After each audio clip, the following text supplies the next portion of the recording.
Ladies and gentlemen, good day and welcome to Mindtree Limited Quarter 3 FY22 earnings conference call. Please note all participants' line will be in the listen-only mode and there will be an opportunity for you to ask questions after the opening remarks. Should you need assistance during the conference call, please raise your hand from Participants tab on your screen. Please note that this conference is being recorded.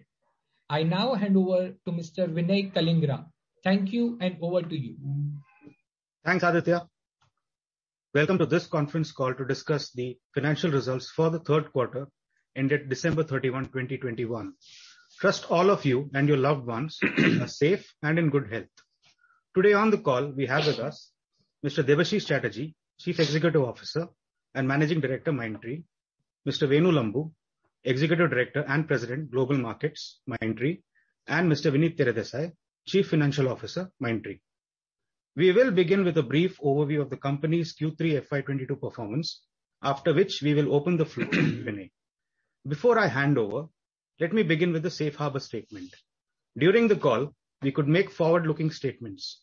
These statements are considering the environment as we see today and are subject to risks and uncertainties as described in the company's earnings release. We do not undertake to update those statements periodically. I now pass it on to DC for his opening remarks. Thank you, Vinay.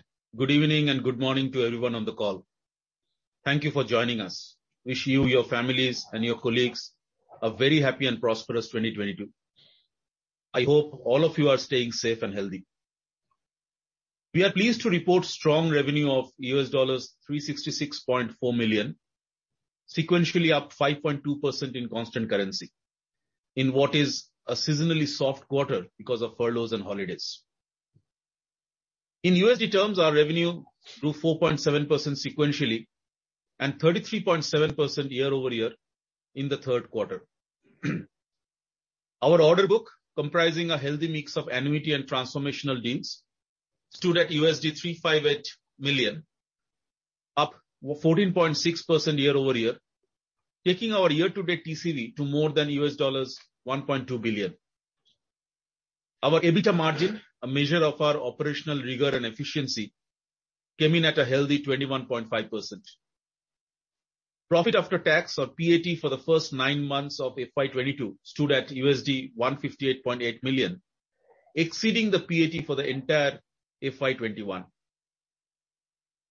Our revenue growth momentum not only validates the disciplined execution of our strategy, but also speaks to the broad-based secular demand for our digital transformation offerings. Our sharp focus on 4 service lines as a part of 4x4x4 strategy has helped us build integrated capabilities necessary for digital transformation at scale. Such transformation is iterative and delivered over multiple sprints. We are therefore seeing an increasing number of deals come with a long tail of growth, evolving into larger strategic engagements. This is evident in the growth of our accounts. For example, when one of the world's leading sportswear manufacturers embarked on a journey to become a connected company for delivering personalized customer experiences across all physical and digital touchpoints, they chose us as a strategic partner. Though the engagement began with data and quality engineering services, we are today driving a range of highly complex and mission-critical digital transformation initiatives for the company. We are redesigning the company's e-commerce platform and digitalizing its value chain by leveraging diverse capabilities. These include core modernization, e-commerce and digital marketing, experience design, data analytics, artificial intelligence, cloud, automation, and digital security. The goal is for the company to stay ahead of changing customer behavior and market demands by adopting a data-driven direct-to-consumer model. In the case of a global consumer durables company, our role as a digital experience partner has quickly expanded across capabilities from digital commerce and marketing to DevOps, cloud, and automation. As part of the outcome-based engagement, we are today responsible for delivering direct-to-consumer e-commerce applications across 18 global markets. Through our integrated capabilities, we are able to deliver faster deployment and robust performance, even though peak demand periods that see over 1 million orders a week. For a large insurance major migrating its customer policy system to the cloud, we developed templates to model, provision, and manage cloud assets, substantially reducing the time and cost of migration. We also migrated their customer data aggregation platform to a cloud-based data lake. As part of this transformation initiative, we leveraged our integrated capabilities across cloud, data, and enterprise IT service lines. Let me now provide some color on the growth of various industry segments. Our communications, media, and technology business grew 6.1% sequentially and 24.5% year over year. We are helping communications service providers and original equipment manufacturers to accelerate the rollout of their 5G offerings, IoT platforms, and edge devices. We are enabling information, media, and entertainment companies to digitalize their content chains and scale direct-to-consumer platforms. And we are partnering with technology companies to help them engineer, implement, and support innovative and intuitive products. In the quarter, one of the world's largest technology companies selected us as a preferred supplier for product engineering and cloud professional services to enable it to scale even faster. A fast-growing US-based technology company chose us to provide product engineering services to accelerate time to market. One of the leading global hyperscalers has signed an annuity contract with us, as a part of which we will support product and platform operations and provide security services across geographies. Our strategy accounts in this sector have grown significantly, and we continue to sign on and scale new logos. Our retail, CPG, and manufacturing grew marginally quarter on quarter, following a very strong Q2, and grew 51.7% year on year. We are seeing good traction in consumer experience, core modernization, supply chain transformation, smart factory solutions, and intelligent enterprise resource planning. Connected experiences have gained prominence as a result of a long-drawn pandemic. This is driving the need for connected products, factories, operations, employees, and supply chains to deliver real-time insights that can be leveraged for better productivity, supply chain fulfillment, and customer service. Connected ecosystems are also providing impetus to our IoT and edge computing offerings. In the run-up to its digital factory initiatives, we are selected as a partner by a global automotive manufacturer to transform its applications portfolio, leveraging Mindtree Next capabilities. We signed an annuity contract with one of the largest home improvement retailers in the US to support agile-based application development and maintenance.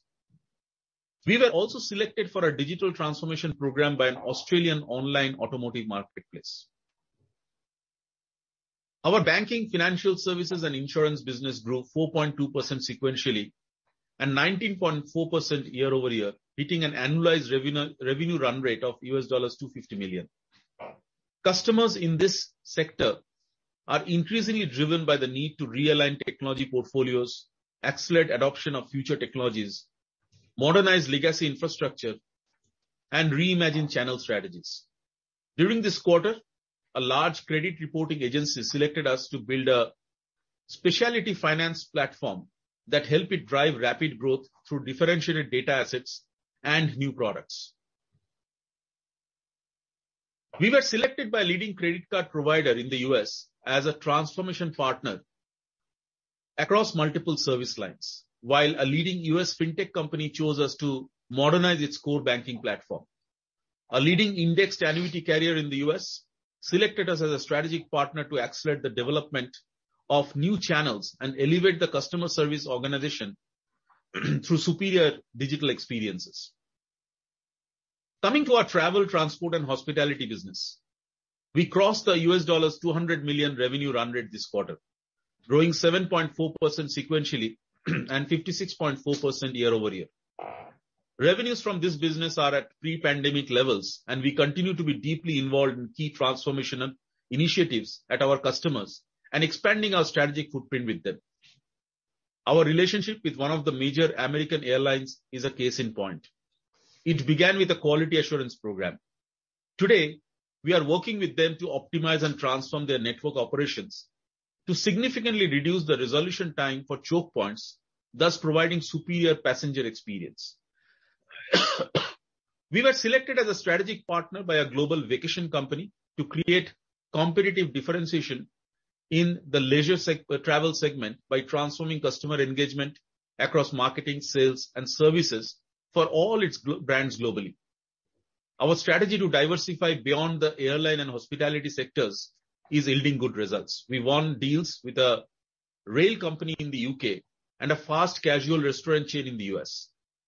For a major Europe-based travel technology company, we are developing a platform that will enable its partners to manage its properties more effectively and respond quickly to changing customer needs. We are helping a global real estate franchisee and a brokerage service provider and a global provider of mobility solutions to reimagine their services portfolio and market positioning through data-led technology transformation. Healthcare, our youngest industry group, contributed $4.8 million to our revenue. During the quarter, we expanded our engagement with a US-based managed healthcare and insurance company. We are advising the company on transforming its legacy system around order intake and supply chain processes into a cloud-first digital native ecosystem to accelerate growth and optimize costs. We continue to synergize our services, our service line capabilities for accelerating growth in the healthcare market. In terms of geographies, North America contributed 73%, Continental Europe, UK and Ireland contributed 18.6%, and APAC and Middle East contributed 8.4% of our revenue during the quarter. Among our service lines, customer success contributed 42.9%, data and intelligence contributed 14.8%, cloud contributed 19.1%, and enterprise IT contributed 23.2% of our revenue for the quarter. We won one of the largest data and intelligence deals this quarter. It involves delivering business, finance, performance management services to the CFO organization in a leading accounting and advisory organization. In the cloud space, we won 10 deals this quarter on the back of a significantly expanded relationship with a hyperscaler. We are partnering with one of the largest financial services and payment software companies as a managed service partner for its payment solutions, providing banks with an end-to-end payment as a service offering, initially focused on the Nordics, the UK, and Ireland. Industry and partner recognitions continue to validate our capabilities and experience.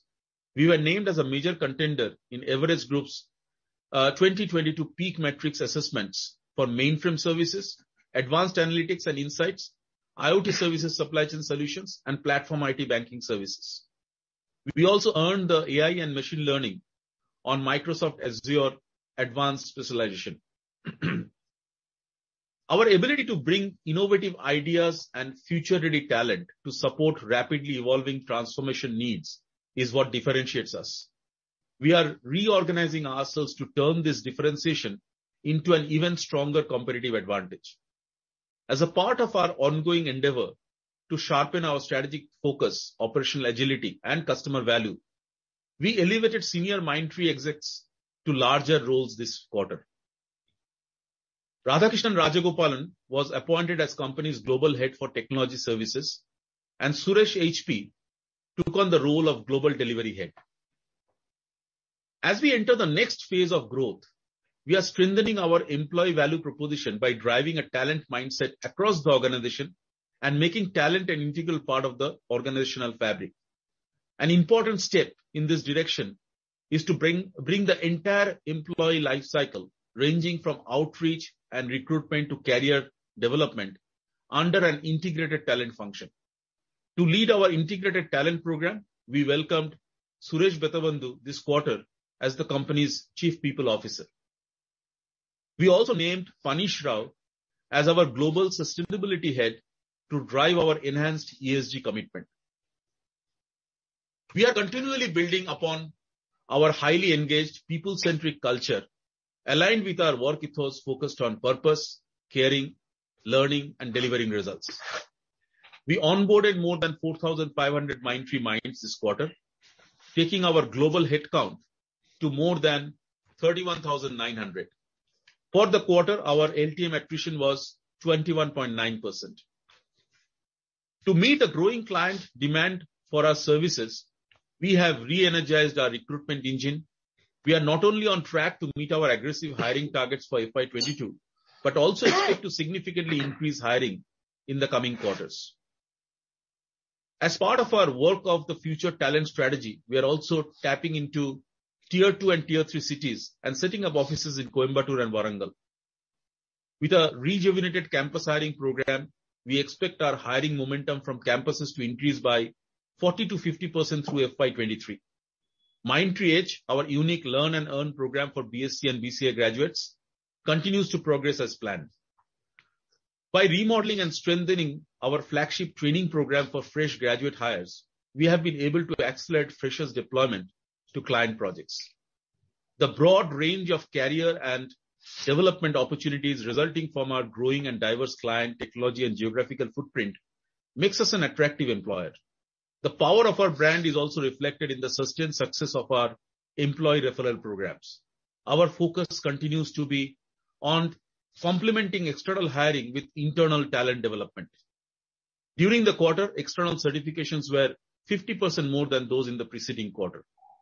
Measures such as redefined career framework and role rotations continue to facilitate more effective career enablement.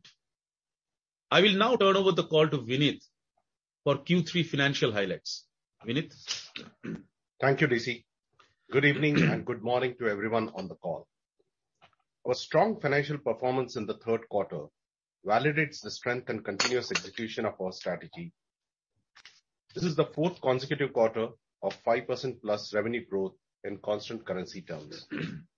Despite seasonal headwinds this quarter, we grew all dimensions of our business and delivered strong EBITDA margin while continuing to invest in our business. In line with our endeavor to maintain 20% plus EBITDA margin, we reported EBITDA margin at 21.5% this quarter compared to 20.5% in Q2 FY22. The 100 basis point increase in EBITDA margins over the prior quarter was due to 60 basis points from business growth and operational efficiency and 40 basis points impact of cross-currency movements.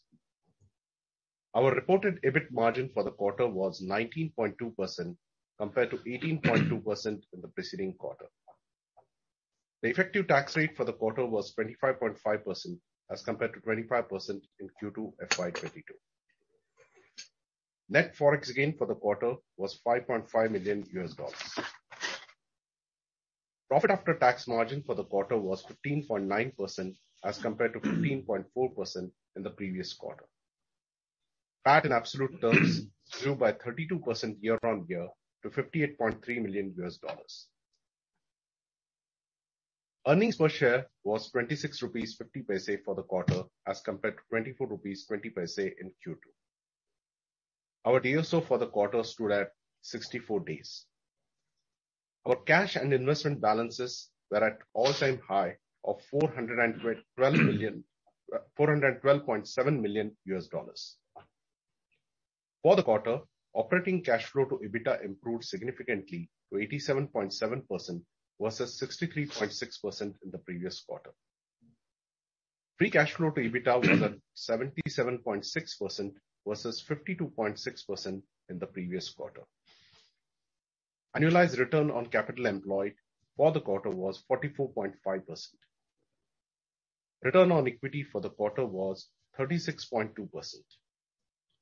Our utilization in the quarter was 81.5% compared to 82.9% in Q2. Our contractual pricing for the quarter remains stable. As of December 31st, 2021, our cash flow hedges were at $1.50 million. Hedges on the balance sheet were $145 million and options of $9 million. I now hand it back to DC for the business outlook. Thank you, Vinit. The demand environment for our integrated capabilities continue to be robust. Digital transformation and hyper-personalization remain high strategic priorities for our customers and continue to merit a significant proportion of technology spends. These investments are largely independent of market cycles and being driven by long-term strategic imperatives around delivering modern enterprise architecture, resilient infrastructure, scalable digital energy foundation, and innovative experiences. While it is too early to predict the impact of the evolving pandemic situation, we remain confident that our strategy of growing existing relationships, diversifying our customer mix, and strengthening industry partnerships will continue to deliver meaningful results. Customers are looking for speed and agility in reaching the end state of their digital initiatives faster than planned. They are looking for flexible, nimble, and transformation-first partners who can help them scale and scale fast. This is where we have an edge. We are confident in our ability to sustain our strong momentum, and our endeavor is to continue to deliver industry-leading profitable growth. With that, let me open the floor for questions. Thank you very much. We will now begin the question and answer session. Anyone who wishes to ask question may raise your hand from Participants tab on your screen. Participants are requested to use headphone or earphone while asking a question. Ladies and gentlemen, we will wait for a moment while the question queue assembles. First question is from Vibhor Singhal. Yeah, hi. Am I audible? Yes, go ahead. Yeah. Hello, sir. Thanks for taking my questions and congrats on a great performance yet again. DC, my question was on the demand environment and the deal flow. We are hearing a lot about large deals being broken up into small parts by a lot of clients. And as you also mentioned that clients are looking for nimble-footed kind of vendors who can turn around things quickly. So how does that basically help us? I mean, we being in the sweet spot in terms of our size, we should be able to basically garner a large market share in that sense of those deal flow. But our deal flow has been kind of stable, I would say, for the past 2 to 3 quarters, not a very strong jump that we're looking at. So how do you see this evolving in terms of translating into higher deal flow for us in the coming quarters? Thank you, Vibhor. So let me just start and then I'll request my colleague Venu also to add on. See, as far as the deals are concerned, the nature of digital transformation deals are more of iterative and very short cycles. So essentially what happens that, when you are selected as a partner, you are governed under a, overall master service MSA. But then, you will be doing projects one after another. And, once you start working on the projects and the needs are, developing for the clients, you continue to build that relationship and that relationship also becomes bigger and bigger. So though you may not be able to see a pipeline in the form of a multi-year kind of a thing to start with, but the deals eventually translate into a multi-year initiative and engagement. But, the deals will come in terms of iterations. So that's the way it is working. And the good news is that, we have, we are, at this point of time, if you look at the strategy that we have adopted, the 4 service lines, customer success, data, cloud, and enterprise IT, you need all these 4 capabilities very strongly to provide the integrated capability to any of the clients. So I think we feel and some of the prepared remarks that you heard, a lot of opportunities where we are actually supporting our clients across multiple service lines, which is very important because if you have that capability, then only you can participate in this iterative deals and this smaller size deals, but that there will be something which will follow. When you want to add anything? Yeah, just additional commentary that, when you apply these requirements at in the context of the sectors that we address, we are essentially trying to address the revenue maximization mandate of our customers, right? So hence the opportunity that is visible for us to go after is huge. As our clients' revenue increases, because that's why people want to do digital transformation so that they can enhance customer experience, they can build some good insight, use cloud as a catalyst and so on. So since it is pretty much tacked to the client's revenue maximization mandate, unlike the run mandate, which has got a fixed budget and a declining budget, I think this budget will increase in line with the customer's changing revenue pattern. So it's a great opportunity for us to be there.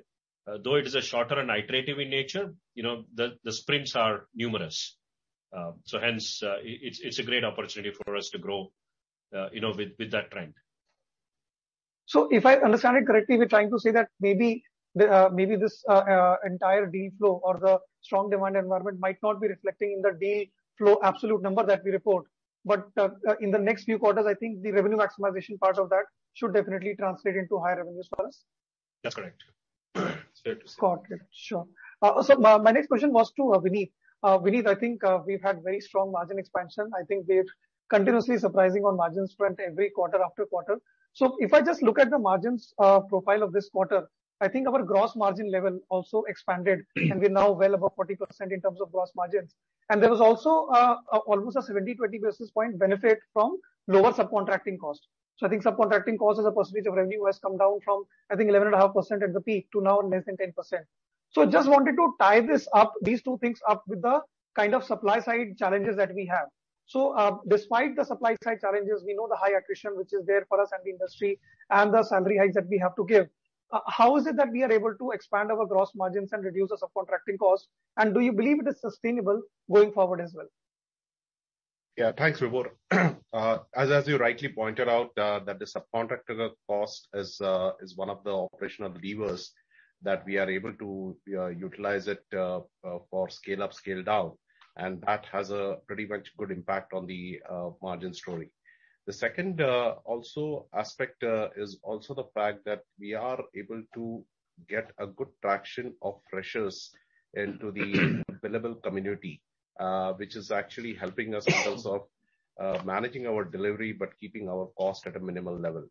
So these 2 or 3 parameters, I would say, continue to remain, and our endeavor is to see more and more freshers get infused into the system and see how quickly can they be brought into the billable section.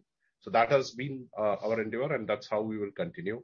On the margin story, we have always said that 20% plus EBITDA margin on a sustainable basis looks something that we are looking to continuously aspire and deliver, and that's where our overall planning exercise goes around.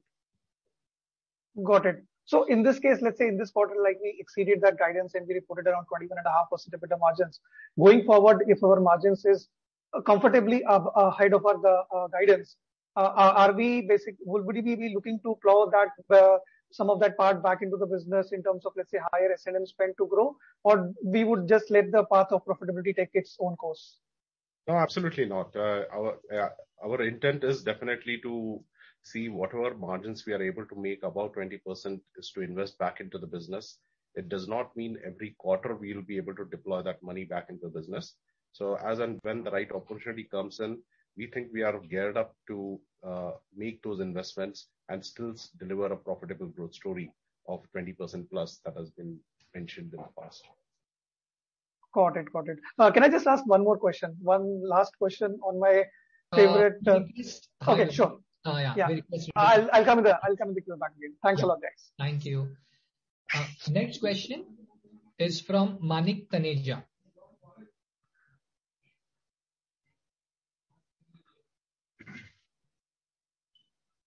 Please unmute yourself, Ms. Manik. Yeah. Hi. Thank you for the opportunity, and once again, congratulations on the great execution. I just wanted to pick your brains around what's helping Mindtree to manage its subcontracting cost. For most of the industry, we are seeing subcontracting expenses go up. So just trying to understand what's driving this phenomena for us. That's question number 1. The second question that I had was with regards to the client addition trends that we are seeing. So since the time the ownership change happened, we were essentially focused on reducing the tail accounts, and over the last couple of quarters, we are seeing this trend change. So do you think we are past this phase of rationalizing the long tail of accounts, and now we should probably see expansion in terms of number of accounts, and when do we start seeing progress in terms of customers moving to the higher revenue buckets? Because for all practical purposes, the number of $50 million or number of $100 million plus customers have remained unchanged for the last several years for the company. Thank you. Thank you, Manik. In terms of subcontractor cost, let me answer and then I'll let Vineet add. I think Vineet has already answered that in the last question, but this is an important lever that we always monitor. And if there is a spike in demand, then we probably have no other choice but to look at more subcons to cater to the demand. But again, when we do that, we also have an immediate plan to how to rationalize that over a period of time. Once the fulfillments happen, we need to replace the subcontractors and get into more FTE mode. And again, the pyramid correction also is something that we do. I will only say that this is not something that that can happen only in one quarter, because if you have heard our commentary, I have told earlier also that there is a very strong process that we have put in place where we monitor all the levers that is required to manage the margin. And that is why the confidence is there, where Vineet says that, and of course I also believe, and I say that we can hold on to our margin band, because we feel that we have the processes in place, the levers in place, the discipline in place, where we can run the business in such a way, apply all the parameters and still deliver the margins. So I would say that this is just a part of the overall process that we have laid out. The subcontractor costs may go up and down, but it will get rationalized over a period of time. And in terms of client additions specifically, Manik, I must say that you are right. There was a time when we had to rationalize the long tail of clients. In fact, just to give you some idea, over the last ever since the management change happened, we rationalized more than 150 tail clients from the time the management change happened. And we have added more than around 75 new strategic logos. So essentially, it is our endeavor to ensure that we can get into more of $50 million accounts, etc. It doesn't happen overnight. But we have a robust plan with our account managing plan, the cross-selling and the upselling that we are doing, putting the service line sales strategy in the markets. With all these things, that's what we want to do. But if you look at our fact sheet, the number of clients which are in the range of 20 to 50 as well as 10 to 20, that has kind of gone up a few notches this particular quarter, and it will continue to happen. So it's not to say that the long tail is completely rationalized. Whenever there are still some way to go, but our endeavor is to focus on limited set of clients, focus on the strategic clients, do cross-sell and upsell, and put a strategy around the top 100 clients. And that's exactly what we are doing. And you will see the results. We have already seen the results in the last 8 quarters. We'll continue to see that as we go along. Venu, Vineet, you want to add anything? No, DC, I think you've covered. Yeah, you've covered this. Thank you, DC. If I can just ask one bookkeeping question, if you could help us understand the number of freshers that we've added this quarter as well as in FY22 year till date, because you spoke about probably looking at 40 to 50% higher fresher intake in the next year. Thank you. Roughly, I would give a rough number of around 1,500 freshers are getting added per quarter.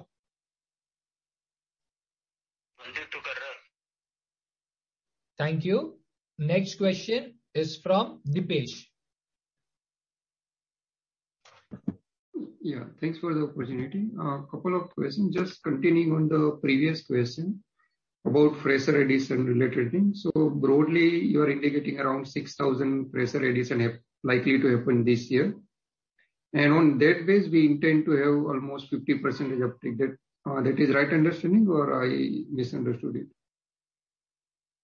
Yeah, see, the thing is, let's look at a macro level. At a macro level, if you have to have your margin story intact, and if you have to focus on growth, and you also need to, looking at all this macro at a broad level, we have to add many more freshers than we used to have in the past. And from that perspective, as I explained in my prepared remarks, that we have designed a new structure now, did a little bit of reorg, and make sure that the entire talent strategy is owned by one person end to end. So the number of freshers addition, it's not fair to call out a number, but we will see significant fresher additions as we get into Q4 as well as beyond. No, fair, DC. I just want to get the number right. 6,000 is what likely to happen broadly for FY22, right? So it has not been completely 1,000 to 1,500 right from the beginning. This is the latest sort of run rate that we are talking about. But if we have to look at this going forward, we do want to ensure that every quarter we are able to add at least this many amount of fresher population. So this is more for futuristic in next few quarters rather than in last 3 quarters. Yeah. Understand. And can you help us understand, because now we are focusing heavily on employee pyramid correction. Can you share some data which help us to understand? Because if I look our employee cost versus considering industry-wide attrition and related implication on cost structure, our employee cost is continue to be lower than hiring. So number of people which we add, let's say this quarter 7.5% headcount addition, employee cost is up 5%. Obviously pyramid is helping you, plus on-site offshore mix and all those things. Some of these factors playing out. But if you can give some sense about how pyramid has improved for us over last 4, 5, 6 quarters, that would be helpful. I would again, not specific to the numbers, Dipesh, but as I said, that more and more fresher addition is helping us in terms of getting infused into the system. The second part is getting these freshers quickly on their training and then onto the projects and getting them built.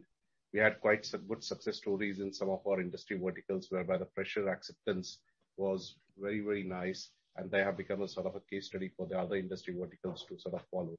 So we want to ensure that this continues. In today's world, if we want to sort of ensure that our employee cost base does not increase exponentially, then the fresher addition strategy is going to be the key for us, and we'll continue to add. At the same time, we are, as DC mentioned in his opening comments, we are also trying to look at getting some talent in some of the tier 2, tier 3 cities like Coimbatore, etc., which will also help us in terms of not only managing the demand but also managing the attrition, because these cities are traditionally having lower attrition rates compared to some of the tier 1s. So that's how I would say. Fair enough. Let me just ask it slightly differently. Now, generally, large cap companies, you add 50% of their gross addition as freshers. Mid cap used to be somewhere around 30%. Do you think Mindtree has reached to a level where we can have 50% of gross addition as freshers? We have system in place, we have good visibility about demand, and this is a structure, let's say, we can implement over next 2-3 year perspective. Whether we are on that journey, that is, if you can provide some broad color. And last question is about on-site offshore mix. If I look now, our offshore mix has reached to at least it appears historically high level. How you think over next 2 year, 3 year perspective? Do you think this is more sustainable level we reach, or you think still there is a scope to improve further? Thanks. So, Dipesh, in terms of the journey, definitely our intent is to have more and more fresher additions. I won't call it by number whether we are there or not, but definitely from a journey perspective, if you look at up to FY21 and how FY22 has planned out, I think so definitely we have made a remarkable progress in terms of our connects with the universities, getting the first day slots, getting the best of the talent and all. I think so from a structure perspective, we are all geared up. Eventually, in the next couple of quarters, as this plays out even more better, we will be able to add more and more people. I won't put a percentage at this point of time, but definitely we are geared up on that front. On your offshore on-site one, it has reached a peak level. I don't think so. There is right now a probability of this going up from here. At some point of time, when the international boundaries open up and the travel start becoming, you will see a little bit of a on-site ratio picking up. But when we say on-site, it does not necessarily mean the developed nations like US, UK. It can be also to some of our nearshore development centers in the Eastern Europe. Thank you. Thank you. Next question is from Mohit Jain. Hi, sir. 2-3 questions. One is on the CMT vertical. So now our dependence, and first, if you could talk about the top client, the outlook there, and the CMT vertical overall, that will be helpful. And second is on the UK market. We had this phenomenal growth last time. Most of it was supposed to be recurring. We had this question last con call as well. And now there is some softness. So are we now, have we crossed the hump? We should see growth from here on, or what is your outlook broadly on the UK thing? The third one is for Vineet sir on again employee cost. I'll come back to that later, but if you could answer these two questions first. So your first question was, Mohit, was on CMT vertical or the top client? Sir, both together, meaning what is the outlook on, because top client is also accelerating. You spoke about 2 deals, and then CMT vertical outlook overall. Yeah, I think the commentary remains the same and consistent because, the top client is a very strategic client for me. And we are where we are because we are delivering good work with the top client. And the other thing is that when we say top client, we have to also understand that this top client is basically, we are working in multiple LOBs within the top client. So there are multiple stakeholders within the top client, and each relationship itself is a large relationship. So we should always look at the top client as a set of multiple LOBs within the top clients. That's the way we kind of look at the top client. So since it is multiple LOBs, some of the LOBs will grow faster than the others, and overall growth of the top client continues. And our endeavor is that top client should grow, but the concentration of the top client should come down slowly. The highest we had reached around 30%. From there, we have come down to 24% in terms of client concentration. But just from a growth perspective, if I just look at the year-on-year growth, I have also said that we should not just go for 1 quarter movement of the top client. Look at our overall yearly basis because there are cyclical things happening over there. So overall, at this point of time, if you look at year-over-year, the top client has grown around 17%. And if you look at year-over-year, and if you look at the next set of 2 to 20 clients, the 2 to 20 bracket, year-over-year, that growth is almost 41%.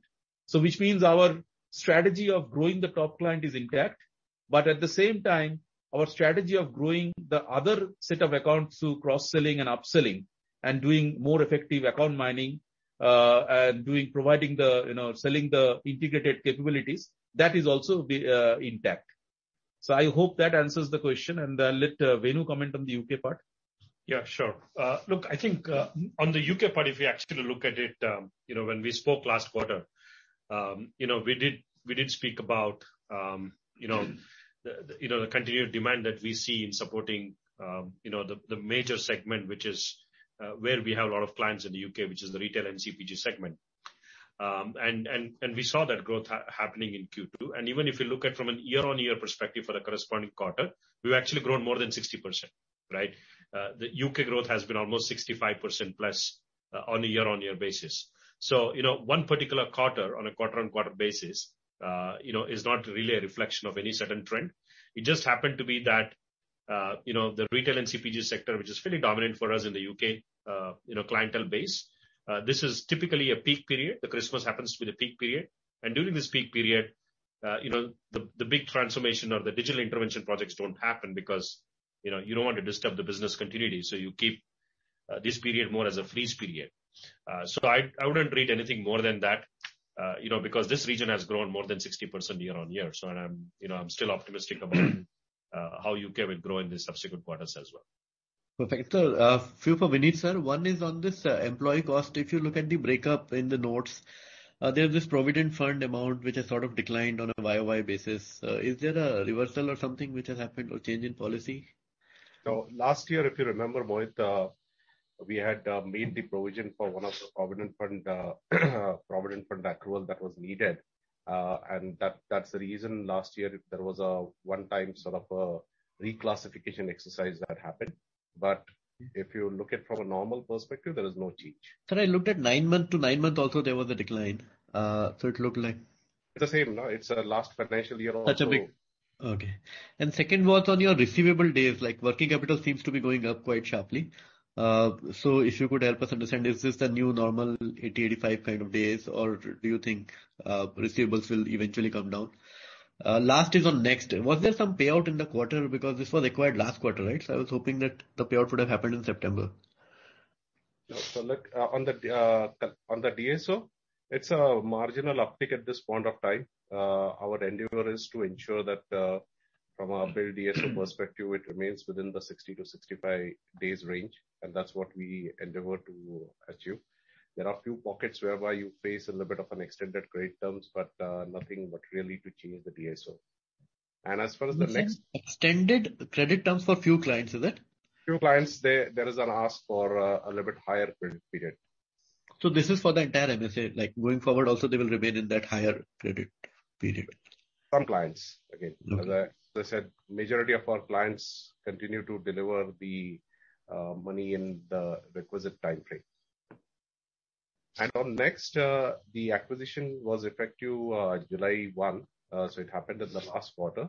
The first payout happened in the last quarter. This quarter, we just had a working capital marginal amount being paid on account of working capital adjustment, and that was the roughly close to $1 million which was paid. Otherwise, there is no other payment that has happened in this quarter. So that payout is complete now, right? As of 3Q? So there is another payout which will be happening in Q1 of FY23. Can you quantify that, sir? It's roughly around, I would say, $11 million, roughly $11 to $12 million. Understood, sir. Thank you. That's all. Thank you. Next question is from Sulabh Govila.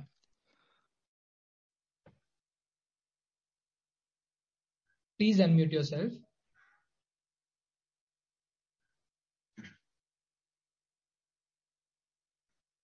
Okay. We'll go to the next.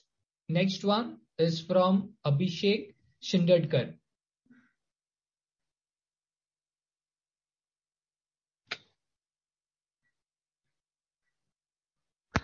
Yeah, hi. Thanks for the opportunity, sir, and congrats on good execution. I just have one question. Our sales and marketing headcount is up 25% year to date, and our TCV quarterly bookings still continues to be flattish in the 400 million range. So can you help us understand the mix of hiring in terms of farmers, hunters, and where would the hiring be reflected going forward? Is it more continued improvement in mining, or there could be a material improvement in our quarterly bookings? Thank you. This is Venu here. Let me take that. If you actually look at our S&M headcount, it's not just about having the account managers, client partners, BDM, or service line markets, leads.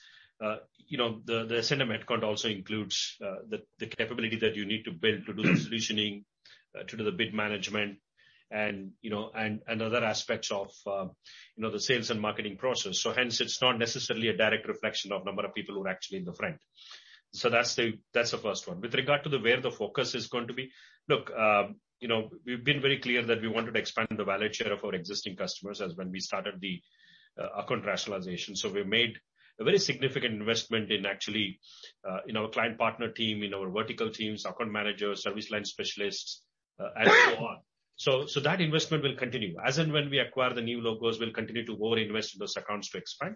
And also in the existing relationship, we'll bring the specialization to do that. So that's how I look at it. You need the capability of acquiring the new customer as well. At the same time, we also want to make sure that we have the right team in place to expand our relationship with our existing customer. So I really don't want to pick which one would be the most investment area in terms of priority. Both are equally important.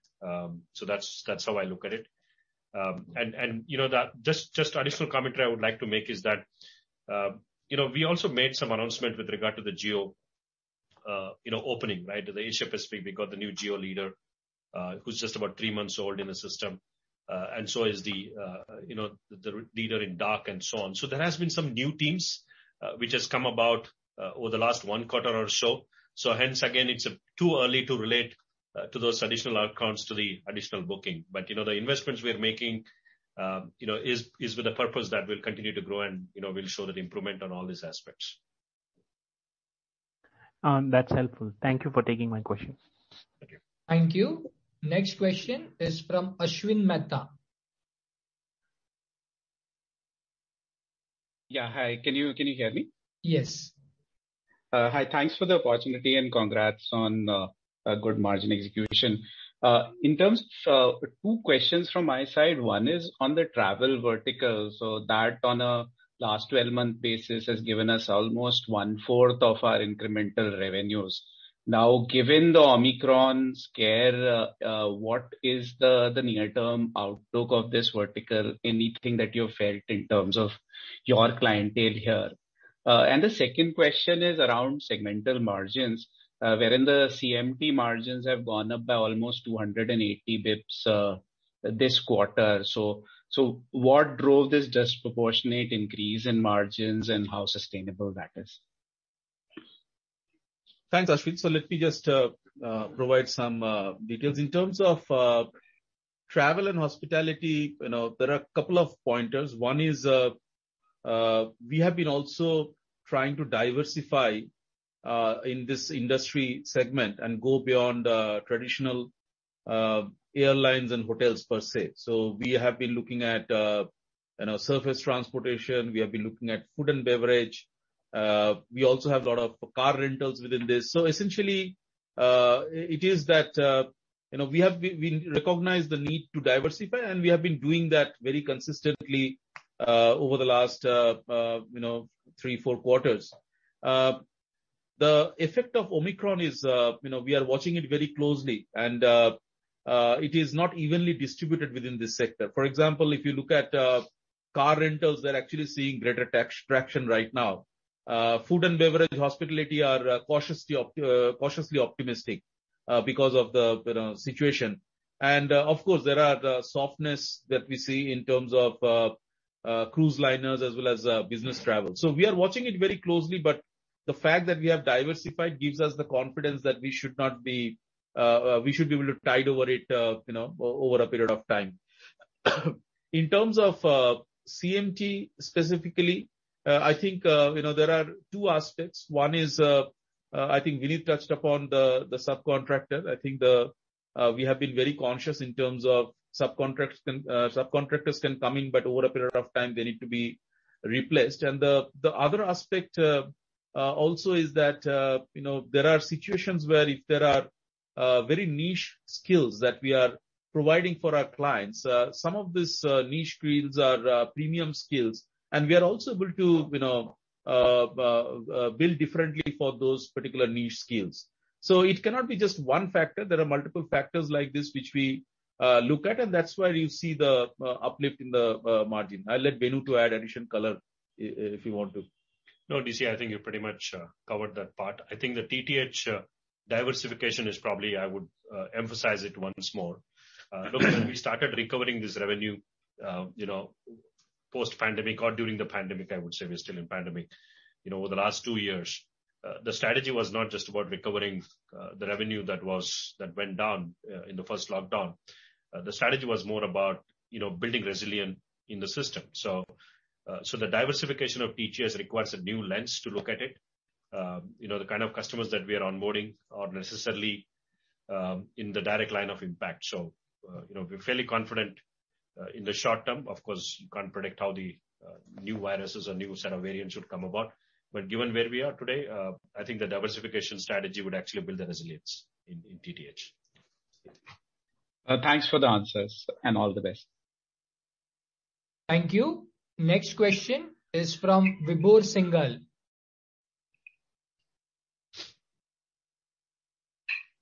Hello. Yes, go ahead. Yeah, hi. Thanks for taking my question again. DC, just one question.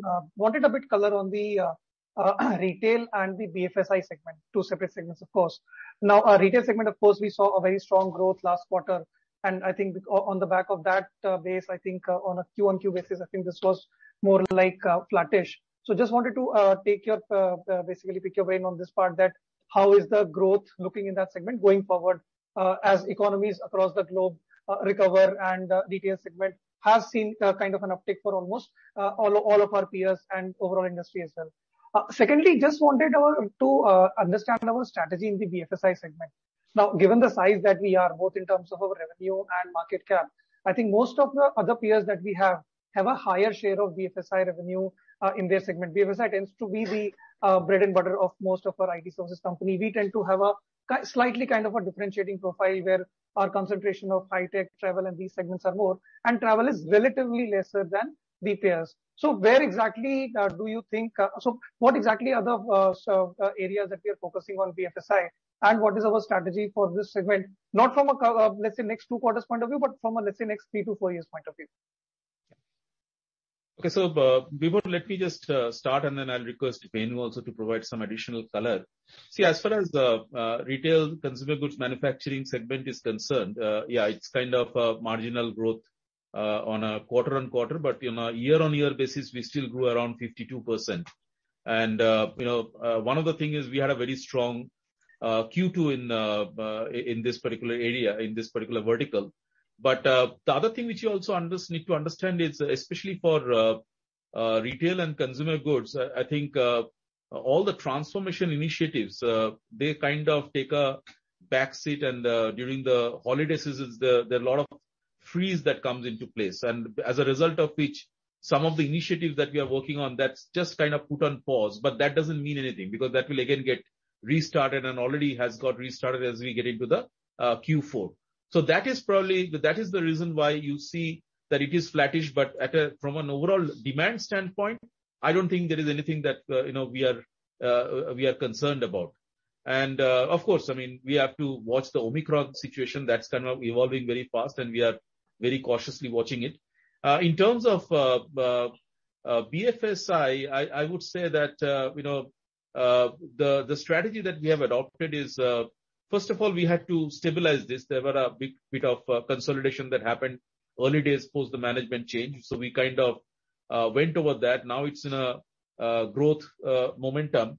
What we are seeing over here is that customers are very focused in terms of realigning their technology platforms, portfolios. They are very keen to accelerate the adoption of future technologies, modernize the legacy infrastructure. So there is a lot of demand. So we will focus in terms of, from a strategy standpoint, we feel that the 4 service lines, the integrated capabilities, that's definitely going to work.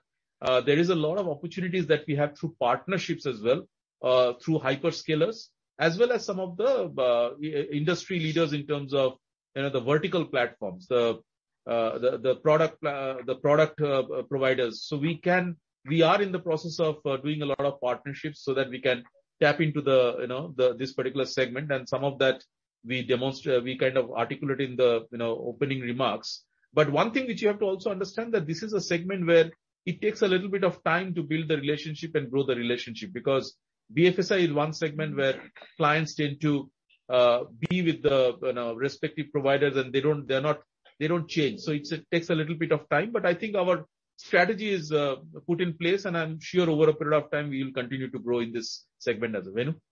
Yeah, just additional commentaries on 2 areas, I think, which DC touched upon in the beginning as part of the opening comments. The first one is the industry partnership, right? I mean, we announced a Finstera partnership today. I think, partnerships like, we already had a partnership with Duck Creek, from an insurance standpoint, and getting Finstera the payments with regard to the BFS, sort of strengthens our industry partnership story. So that is something which I believe is a big growth lever, and we'll continue to look for more partnership. The second one, again, which I think was touched upon earlier, was the modernization agenda, right? I think the BFS and insurance, still have a huge amount of their tech, they have a huge amount of technology debt, if I may say. So whether it's a mainframe modernization or legacy modernization, app modernization, cloud migration. So these are the capabilities. I think we are much stronger than where we were before, because we have delivered successfully for some of the insurance and banking clients. It's now just a question of replicating it across more clients and, get that kind of growth we want in the BFS. And we are happy because this has been the first year of a positive growth after the last year when we consolidated it. Now that we have more strengthened capability, we leverage all that to grow it further. Got it. Thanks for taking my questions, and wish you all the best. Okay. Thank you. Thank you very much. We'll take that as the last question. I would now like to hand the conference back to Mr. Vinay Kalingra.